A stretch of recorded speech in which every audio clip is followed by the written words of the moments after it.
Positivity. All right, we're live. Okay, everybody, welcome to the latest episode of the Out Fast podcast. My name is Greg. I'm one of your hosts. With to my right, Jeremy Griffin. What up, what up? Happy birthday to the birthday boy in the house. All right, thank you very much.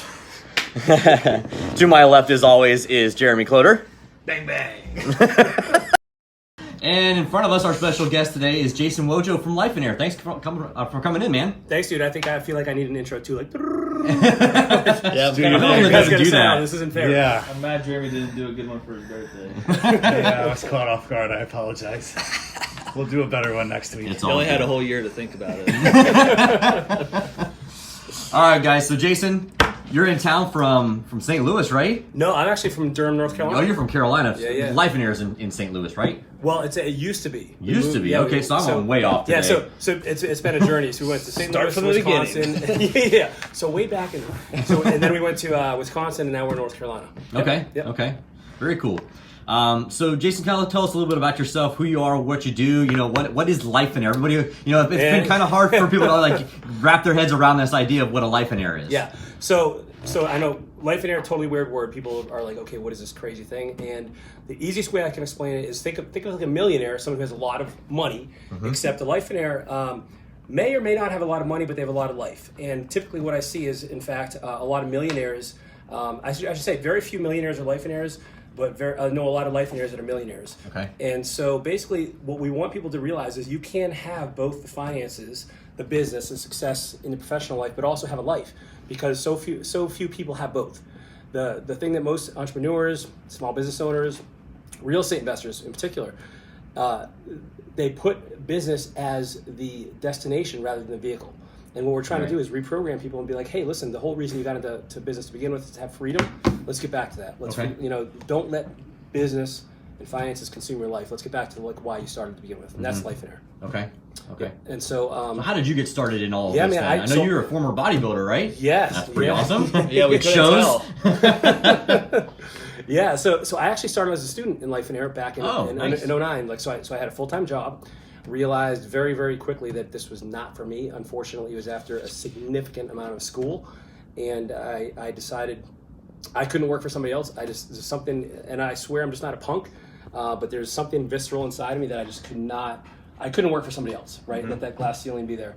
And so I got into real estate investing, probably like many people that are listening, and I realized quickly that I could use a coach and I could really benefit from somebody walking me along this journey. And this whole Lifeonaire thing actually was just in its beginning fledgling form. And so, and actually I got to tell you, when I first came to Lifeonaire, I was that guy who was like, just show me how to make money first. I'll worry about life later. Yeah. And so I was that skeptic until I realized very quickly. Also guilty of that. Right. Yeah. Right. This I think everyone in this what people room do. is. Like, because everybody thinks it's the money, and I realized very quickly that it was like I needed the life too. And so as Lifeonaire was forming, I was just happened to be at the right place at the right time, and it kind of came along this journey. And so in 2014 became a coach for Lifeonaire. 14, 15 started speaking for Lifeonaire, and then 16 became the CEO of the company. Wow. Yeah, it's crazy progression. Never ever would have thought this would have happened. I thought it was just gonna be real estate investing, but this led to something much more fulfilling and fun. Yeah. All right, so let's talk about the bodybuilding thing. Man, so I'll tell you, like, dude, We got a pretend wannabe. dude, look at bodybuilder this guy. here. He's gonna tear that shirt in a second. Yeah, we're not doing any shirtless pose downs here. If we did, I would win yeah, that. Just yeah. so Oh, okay. Clearly, I mean, yeah, there's no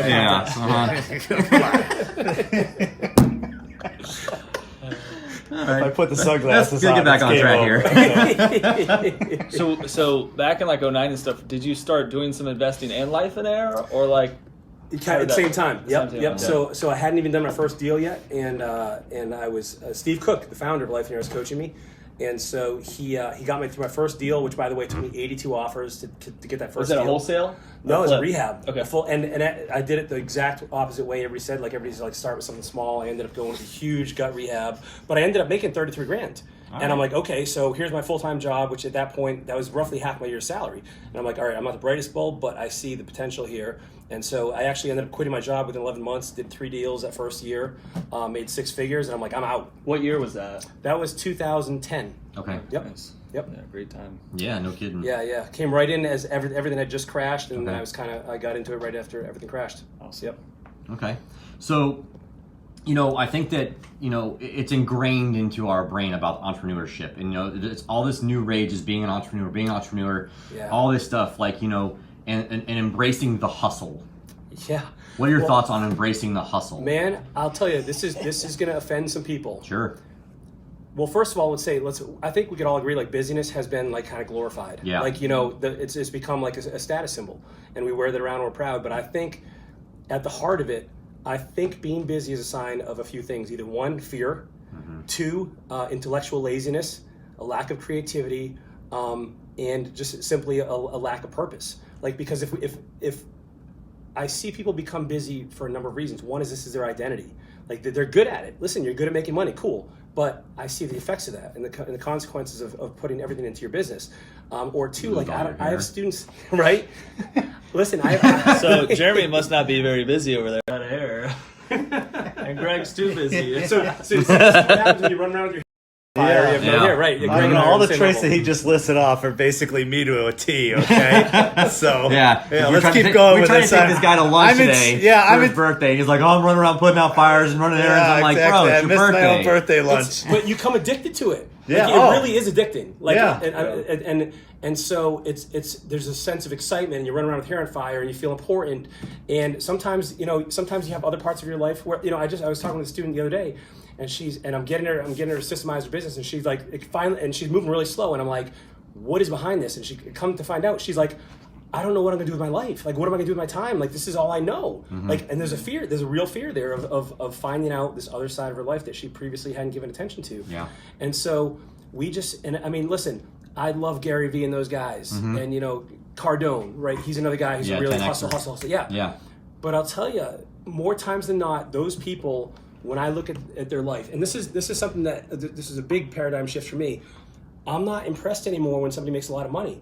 I want to see you make a lot of money and have a life. Like, if you can have both, cool. Like high five, daps, whatever. Like, but that's the difference. How much? Let me ask you this, because I'm kind of where you're at right now too, and like, we were in here yesterday, and one of the very first things I got going, I grabbed that paint can right there. I was talking to Colin with the camera. It was like 22 freaking years ago, right? I was hustling little paint side jobs and stuff and doing all that. How much do you think that has to do? Because I'm trending toward the eternal workaholic, right? If you're not putting in 80 hours, I don't even respect you, right? I'm going to fight. Yeah. I'm going to fight you. Okay, I'm going to fight you, right? So, but I'm trending towards your. So, how much of that do you think is though just getting older and realizing there is more to life? Because I can tell you though, like I'm trending towards where you're going, but to a 20-year-old kid like me with nothing, man, I tell you what, I didn't need any free time. I need to stay working, right? So I was just thinking about that yesterday, about how much 2 decades in. Maturity. You start to value new things. So I get what you're saying, but what do you say though to like the 20-year-old kid, the 18-year-old kid? So a couple absolutely right. So we go through stages in life where maybe when you are a young kid, you don't have the same responsibilities or obligations. You don't have a family. You don't have all these things. So there's not enough like reason why you don't want to work. But two things that really strike me here is, one is it's very hard. I've seen it to be very hard for people to unwind what they create without. So they get down this path and think that someday I'll be able to step away. Yeah. Man, that this is going to be the year. Yeah. How many of us have said, like, listen, I am one breakthrough deal away from like prosperity and free, and that 1 year, that one deal turns into 3, turns into 5, turns into 20, turns into your whole career. Over and over and over again.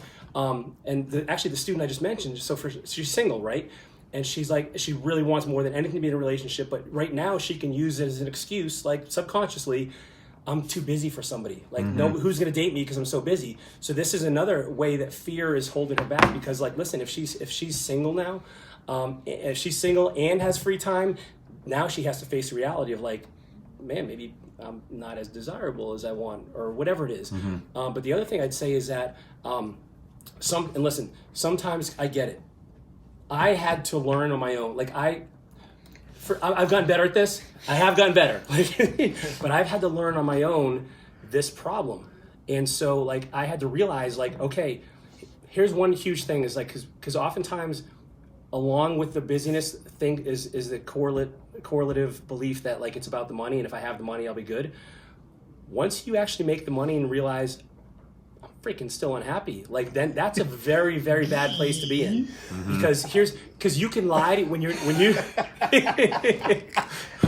can lie to ourselves. Is it getting warm here right now? I feel like This suit's as red as a tomato. Right. Yeah. But because listen, when you don't have the money, it is so easy to lie to yourself. Like, hey, if I just had the money, I'd have the life. Right. When you have the money and you don't have, then you're like, damn, it was. You're like, damn. Yeah. Yeah. So, but I get it. Like sometimes you just have to just learn on your own, man. Like and sometimes it'd be funny because like we do these 3 events and people will bring their kids and like. What an advantage for them to like learn what we didn't learn, right? You know, and spare them the mistakes that we've made. Right. Now, there's some of them are still going to have to make them, right? Right. Like that's just the way we are. Yeah. Like, Personality trait wise, a lot of them will have to. Yeah, yeah, that's right. That's just us.